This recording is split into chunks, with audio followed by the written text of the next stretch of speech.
नर्तकी के लिए अलग अलग साम्राज्यों में जो है वो युद्ध का रूप ले लेता है और वैशाली को जो है अपना अस्तित्व खोना पड़ता है मात्र एक नर्तकी के कारण।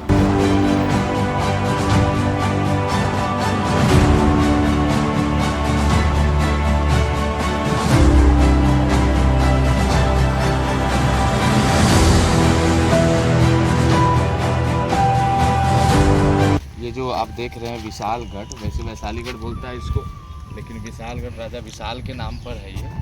और राजा विशाल जो है वो रामायण काल से उन्हीं के नाम पे ये वैशाली जो है जगह का नाम पड़ा था। लिच्छवी गणराज्य की राजधानी वैशाली में अभी है। पहले भी भारत पुरातत्व सर्वेक्षण के द्वारा भी किया गया और दूसरा जो है बिहार आर्कियोलॉजी के द्वारा भी जो है इसको संरक्षण देने का काम किया गया।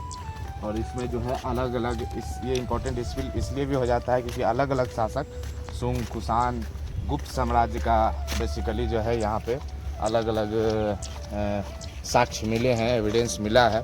खास करके गुप्त साम्राज्य में चंद्रगुप्त के टाइम पे जो है इसको थोड़ा सा संरक्षण ज़्यादा मिला, जिसके लिए ये प्रसिद्ध है। और ये गढ़ जो है अपने आप में एक बहुत विस्तृत रूप में फैला हुआ है। देखिए इसका एरिया जो है लगभग जो है वो 200 मीटर और 100 मीटर का बताया गया है। और ये जो है काफ़ी अपने आप में काफ़ी महत्वपूर्ण है अलग अलग काल के लिए। अलग अलग जो काल है, जैसे मैंने आपको बताया कुषाण और गुप्त वगैरह के काल में इसका जो है काफ़ी ये हुआ विस्तृत, इसको फैलाया गया। और यहाँ पे आप देख सकते हैं कितना जो है, लेकिन मेंटेनेंस जो है काफ़ी है ही नहीं। इसको मेंटेन करने में जो काफ़ी सरकार का जो पैसा खर्च होता है वो बिल्कुल गायब है। इसमें जो है कोई मेंटेनेंस नहीं है। और रामायण काल से ये जो है विशाल का नाम जो है तो लिच्छवियों की राजधानी के रूप में जो है उस टाइम पे देखा जा सकता है कि ऊंचा होगा। और समय के हिसाब से जैसे जैसे आसपास का एरिया ऊंचा होते गया तो ये अपने आप जो है खुद नीचे चला गया। और आज ऐसी स्थिति बन गई कि सरकार के द्वारा इसको संरक्षण ढंग से नहीं मिल पाया। जो फंड मिलता भी होगा शायद वो बिहार की ऐसी स्थिति हो गई है कि फंड का सही इस्तेमाल इस पर नहीं किया जा रहा है। और पूरा का पूरा जो है खंडर बना के छोड़ दिया। इसका कोई मेंटेनेंस नहीं है।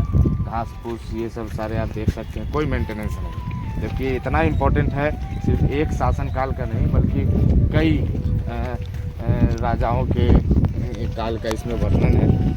मैंने आपको बताया है गुप्त काल का सबसे ज़्यादा जो है चंद्रगुप्त के टाइम पे जो है इसको थोड़ा सा फैलाया गया। जैसा पता होना चाहिए 6th सेंचुरी BC में जो 16 महाजनपद था तो उसमें जो है मगध का नाम सब लोगों को पता होता है, लेकिन जो वैशाली और लिच्छवी का जो इतिहास रहा है वो अपने आप में बहुत बड़ा इम्पोर्टेंस रहा है। और ख़ास करके यहाँ व्यापार का काफ़ी, चूँकि नदी के किनारे बसा हुआ है वैशाली भी, मगध भी जो है वो नदी के किनारे ही था, लेकिन ज़्यादातर वैशाली का जो वो निर्भर था इकोनॉमी वो टोटली डिपेंड था मगध साम्राज्य पे। इसलिए मगध जब चाहे मर्जी अपना लगा करके यहाँ इसको मजबूर कर देते थे उनके अपने फेवर में लेने के लिए।